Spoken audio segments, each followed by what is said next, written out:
Good morning student. Rashtrasant Vidyaniketan primary school Umarkhed class 7 subject English. आता teeny tiny नावाची जी story आहे ती स्टोरी आपण बघितलेली आहे. या स्टोरीवर आधारित इंग्लिश वर्कशॉप म्हणजे स्वाध्याय आपल्याला काय करायचा आहे, समजून घ्यायचा आहे. याच्या आधी आपण तो स्वाध्याय फर्स्ट सेकंड थर्ड इथपर्यंत आपण तो स्वाध्याय समजून घेतलेला आहे. आता आपल्याला काय करायचं आहे की 4 पासून आपल्याला तो स्वाध्याय समोरचा नोटबुकमध्ये लिहायचा आहे. समजून घेऊन आणि तो नोटबुकमध्ये आपल्याला काय करायचं आहे, लिहायचं आहे. आता 4 नंबर पाप, write funny meaningful sentences using one or more of the adjective you have made in the activity on the textbook page number 44. आता जसं आपण पेज नंबर 44 वर बघितलं होतं की काही वाक्य आपण असे ऍडजेक्टिव्हचा वापर करून शाने केलं होतं. जसं स्मॉल, अ स्मॉल स्टोन, त्याच्यानंतर यंग, अ यंग मॅन. ठीक आहे. मग त्याच पद्धतीनं आपल्याला मिनिंगफुल म्हणजे अर्थपूर्ण वाक्य आपल्याला काय करायचे आहे, तयार करायचे आहे, परंतु विशेषण वापरून गमतीदार आहे की नाही. मिनिंगफुल आणि फनी, अर्थपूर्ण आणि गमतीदार वाक्य आपल्याला काय करायचं आहे, विशेषणे वापरून आणि गमतीदार वाक्य तयार करायचे आहे. आता पहा, for example, a big red ant found a big red grain of corn in a big red house. आता याच्यामध्ये कोणत्या ऍडजेक्टिव्हचा वापर केलेला आहे आपण, a big red, a big red, a big red. अशा पद्धतीने आपण त्याचं पुन्हा पुन्हा काय केलेलं आहे, ते मिनिंगफुल अर्थपूर्ण वाक्य तयार करण्यासाठी अ बिग रेड हे ऍडजेक्टिव्ह पुन्हा पुन्हा वापरलेले आहे. सेकंड नंबर पहा, a little silver fairy cut the little silver paper with little silver scissors. आता या ठिकाणी little silver, little silver, little silver हे ऍडजेक्टिव्ह आपण पुन्हा पुन्हा वापरलेले आहे. आता पहा, हे 2 एक्झाम्पल दिलेलेच आहे. आता आन्सर आपल्याला अशा पद्धतीने तयार करावं लागेल. A small green parrot found a small green chilli in a small green plant. आता या ठिकाणी काय वापरलं आपण adjective, a small green, a small green, a small green. ठीक आहे. त्याच्यानंतर सेकंड नंबर पहा, a fat round pig at a fat round pumpkin from a fat round basket. आता या ठिकाणी अ फॅट राऊंड हे ऍडजेक्टिव्ह आपण या ठिकाणी वापरलेले आहे. अशा पद्धतीने आपण ते वाक्य तयार केलेले आहे. त्याच्यानंतर 5 नंबर पहा, think of a repetitive story about an old woman from your mother tongue, try to translate it into English.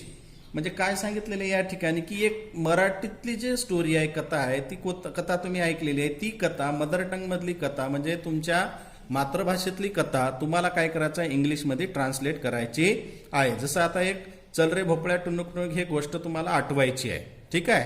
आणि विद्यार्थ्यांनी त्या गोष्टीचे इंग्रजीत काय करायचं आहे, भाषांतर आपल्या वहीमध्ये करण्याचा प्रयत्न करायचा आहे. पण करायचंच आहे ते, कारण तर चुकलं तरी चालते, म्हणजे त्याचं ट्राय करायचे आहे तुम्हाला ते. ठीक आहे. त्याच्यानंतर 6 नंबर पहा, डिस्कस अँड राईट ब्रीफली. आता डिस्कस म्हणजे चर्चा करणे आणि डिस्कस करून शानी राईट म्हणजे लिहा. डिस्कस अँड राईट ब्रीफली म्हणजे चर्चा करा आणि थोडक्यामध्ये काय करायचं आहे, आपल्याला लिहायचं आहे. फर्स्ट नंबर पहा, what you should do when you find something in the street. आता आपल्याला काय सांगितलेलं आहे की एखादी समजा जर वस्तू तुम्हाला रस्त्यामध्ये कुठंतरी आढळली किंवा दिसली तर तुम्ही अशा वेळेस काय कराल बुवा, असं ते म्हणत आहे.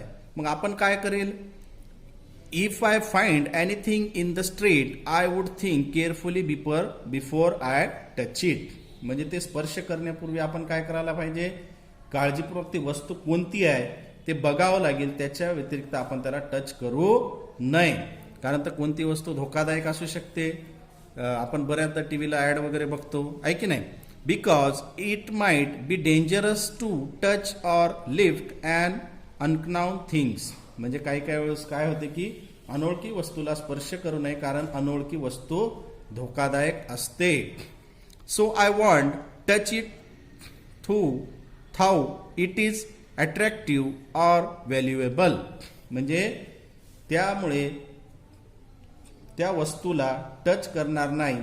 का टच करणार नाही, कारण तर त्याचं ती वस्तू किती डेंजर आहे ते आपल्याला माहीत नसते, कारण तर ती अनोळखी वस्तू असते. I will advise other to resist temptation आता या ठिकाणी काय म्हणलेलं की ॲडवाइस ऑदर म्हणजे दुसऱ्याला एखाद्याला विचारून शानी की नेमकं काय आहे बुवा ते त्याच्यावर थोडंसं विचारपूस केल्यानंतर त्याला आपण हात लावायला पाहिजे. आता सेकंड नंबर पहा, what could have happen when the old woman said take it. आता व्हॉट कुड हॅव हॅपन, त्या वृद्ध स्त्रीने टेक इट असे म्हटल्यावर काय घडलं असावं. मग तुम्हाला त्याच्यावर लिहायचं की नेमकं काय घडलं असेल बा. ते हाड नेहमी आतमधून आवाज द्यायचं की गिव्ह मी माय बोन, गिव्ह मी माय बोन म्हणून शाने. मग असं त्या वृद्ध स्त्रीनं जर टेक म्हटलं असेल तर त्यावेळेस काय घडलं असावं. मग काय घडलं असावं, the bone must have come out of the teeny tiny cupboard and must have flown to the grave. म्हणजे अलमारीतून ते हाड बाहेर आलं असेल आणि ते उडत उडत कुठे गेले असेल, त्या ग्रेव्हवर म्हणजे त्या थडग्यावर गेलं असेल. अशा पद्धतीनं तुम्हाला ते आन्सर लिहायचं आहे. ठीक आहे. आता आपण इथपर्यंत बघितलेलं आहे 6 नंबर पर्यंत. याच्यानंतर आपल्याला पाहायचं लँग्वेज स्टडी. ठीक आहे. मेन वर्ब्स अँड म्हणजे वर्ब्स म्हणजे नेमकं काय, क्रियापद वगैरे व्याकरण याच्यावर आधारित आहे, ते नंतरच्या पिरियडमध्ये आपल्याला पाहायचं आहे. ठीक आहे. थँक्यू.